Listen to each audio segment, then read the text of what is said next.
Revision everything में एक बार फिर से आप लोगों का बहुत बहुत स्वागत है। तो कैसे हैं आप लोग? आई होप आप सब बहुत ही अच्छे होंगे। देखिए, इसके पहले भारतीय संविधान में हमने अनुच्छेद 100 जहाँ पे कोरम की चर्चा हुई थी वहाँ तक हमने पढ़ा हुआ है। आज हम उसके आगे देखेंगे, ठीक है। तो 100 के बाद है हमारा अनुच्छेद 101। उसमें क्या कहा गया है? कोई व्यक्ति संसद और किसी राज्य के विधानमंडल के किसी सदन में दोनों का सदस्य नहीं हो सकता। और यदि कोई व्यक्ति संसद और किसी राज्य के विधानमंडल के किसी सदन में दोनों का सदस्य चुन भी लिया गया है तो उसके एक या दूसरे सदन से इस स्थान को रिक्त करने के लिए संसद विधि का उपबंध करेगी। यहाँ पे कहने का अर्थ है कि अगर कोई एक व्यक्ति है तो वो चाहे मान लीजिए, अगर संसद की बात की जाए तो लोकसभा और राज्यसभा, कोई एक व्यक्ति है जो लोकसभा का भी सदस्य है, राज्यसभा की का भी सदस्य है। तो यहाँ पे कहा गया है कि एक ही व्यक्ति दोनों सदनों का सदस्य नहीं हो सकता, और अगर है भी तो उसे एक जगह से इस्तीफा देना पड़ेगा। और उसी तरीके से राज्य विधानमंडल की बात की गई है। राज्य विधानमंडल में भी विधानसभा होती है और राज्यसभा की तरह उनमें भी दो संसद होते हैं। तो अगर दोनों संसद मतलब दोनों सदनों में से, विधानमंडल के भी दोनों सदनों में से अगर कोई व्यक्ति दोनों जगह का सदस्य है तो वहां पर भी उसे एक सदन से इस्तीफा देना होगा, ठीक है। फिर है अनुच्छेद 102, सदस्यता के लिए अयोग्यता। कहने का अर्थ है कि कोई व्यक्ति अगर सांसद है तो उसके लिए क्या क्या अयोग्यता है, कि मतलब किन अयोग्यताओं के कारण वह संसद नहीं बन सकता या लोकसभा या राज्यसभा का सदस्य नहीं बन सकता। उनमें कौन सा है? लाभ का पद, यानी कि आप कोई भी सरकारी नौकरी ना कर रहे हो, यहाँ पर सरकारी नौकरी को लाभ का पद माना जाता है। पागल या दिवालिया, अब जाहिर सी बात है कि अगर कोई पागल होगा तो वो कम से कम ना ही जाएगा, है ना। दिवालिया यानी कि वो कंगाल ना हो गया हो। भारत का नागरिक नहीं हो, अगर कोई व्यक्ति भारत का नागरिक नहीं है तो वो अयोग्य माना जाएगा, ठीक है। विदेश की नागरिकता ग्रहण कर ली हो, अब भाई विदेश की नागरिकता ग्रहण कर ली है तो जाहिर सी बात है वो भारत की नागरिकता छोड़ चुका है, क्योंकि भारत में एकल नागरिकता है। फिर है दल बदल। दल बदल के हिसाब से भी आप अयोग्य घोषित हो सकते हैं, यानी कि आप जब चुनाव लड़ रहे थे तब उस समय आप किसी और पार्टी से थे। मान लीजिए आप एक्स पार्टी से थे, लेकिन आप चुनाव जीतने के बाद वाई पार्टी में चले गए तो वहाँ पर भी आप अयोग्य घोषित हो जाएंगे। यहाँ पर देखने वाली बात यह है कि दल बदल के अलावा जितनी भी अयोग्यता है उस हिसाब से राष्ट्रपति आपको निलंबित करेंगे। लेकिन दल बदल की अगर बात की जाए तो ये लोकसभा अध्यक्ष के अंडर में आता है। लोकसभा अध्यक्ष ही चुनाव आयोग की हेल्प से दल बदल के आरोप में आपको अयोग्य घोषित कर देंगे और आपकी सदस्यता रद्द कर देंगे।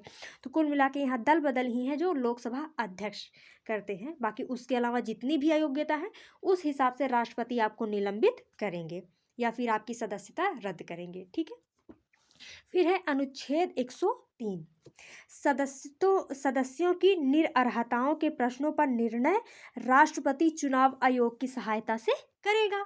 जाहिर सी बात है भाई, राष्ट्रपति साहब हैं, 545 व्यक्ति लोकसभा में हैं, 245 व्यक्ति राज्यसभा में हैं, और वो एक ही स्थान से तो है नहीं, पूरे भारत के लोग वहाँ पर गए हुए हैं। तो राष्ट्रपति साहब को थोड़ी ना पता होगा कि किस व्यक्ति में क्या कमी है या क्या अयोग्यता है। इसको चुनाव आयोग ही बताएंगे, चुनाव आयोग ही उनकी सहायता करेंगे कि आपको किसको निलंबित करना है। तो अनुच्छेद 103 में कहा गया है कि सदस्य अगर अयोग्य हैं तो इसका निर्णय राष्ट्रपति चुनाव आयोग की हेल्प से ही करेंगे, ठीक है। फिर है अनुच्छेद 104, इसमें क्या कहा गया है? यदि कोई सदस्य यह जानते हुए भी कि वह संसद का सदस्य बनने योग्य नहीं है फिर भी वह सदन में बैठता है और मतदान करता है तो 500 रुपये प्रतिदिन के हिसाब से उसे संघ को जुर्माना देना होगा। यहाँ पे 104 में क्या कहा गया कि मान लीजिए आपको पता है कि आप सांसद बनने के योग्य नहीं हैं, आप सदन के सदस्य बनने के योग्य नहीं हैं, ये जानते हुए भी आप जाके शपथ ग्रहण कर लेते हैं। कोई विधेयक आता है, कोई बिल आता है तो आप उस पे मतदान कर देते हैं। आपको पता है कि आप अयोग्य हैं, लेकिन फिर भी आप ऐसा करते हैं। तो इस कंडीशन में चुनाव आयोग अगर पकड़ लेगा आपको कि आप गलत हैं, तो जब आप पकड़े जाएँगे उसके बाद आपसे प्रतिदिन 500 रुपए के हिसाब से, जितने दिन आप काम करे होंगे, संसद में रहे होंगे, 500 रुपए के हिसाब से आपसे जुर्माना लेंगे। ठीक? अब आगे देखते हैं। अनुच्छेद 105, इसमें संसद के सदनों, सदस्यों और समितियों की शक्तियां हैं।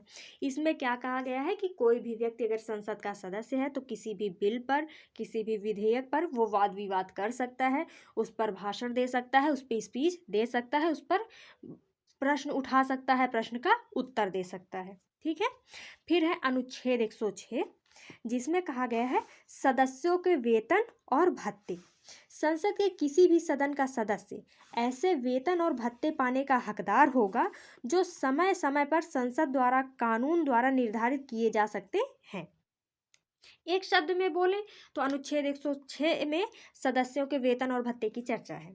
इसमें क्या कहने का अर्थ है कि देखिए, जब संविधान हमारा बन रहा था तो उस समय भी सदस्यों को कितनी आय दी जाएगी, उनको कितना वेतन दिया जाएगा, इसका निर्धारण किया गया था। लेकिन तब की परिस्थितियों में और अब की परिस्थितियों में अंतर है। समय के साथ उसमें बढ़ोतरी भी होगी, कुछ अनावश्यक खर्च होंगे तो उनको घटाया भी जाएगा, है ना। अगर कोई भी नियम कानून के आधार पर, कानून द्वारा अगर कोई भी वेतन ऐड किया जाता है, कोई भी भत्ता ऐड किया जाता है, तो हर सदस्य को वो वेतन दिया जाएगा। ऐसा नहीं होगा कि भैया हम आपको देंगे ही नहीं, ऐसा कुछ नहीं होगा। अगर नियम के हिसाब से उसमें कोई भी वेतन ऐड किया गया है, कोई भी भत्ता ऐड किया गया है, तो वो हर सदस्य को मिलेगा। ठीक है। फिर है अनुच्छेद 107, इसमें लोकसभा के विघटन पर लंबित विधेयक पर क्या प्रभाव पड़ेगा, इसकी चर्चा की गई है। तो ये था अनुच्छेद 1 से अनुच्छेद 107 तक, माफ कीजिएगा, अनुच्छेद 101 से अनुच्छेद 107 तक। तो अब अगले वीडियो में हम अनुच्छेद 108 के बारे में चर्चा करेंगे। तो मिलते हैं नेक्स्ट वीडियो में। Thank you.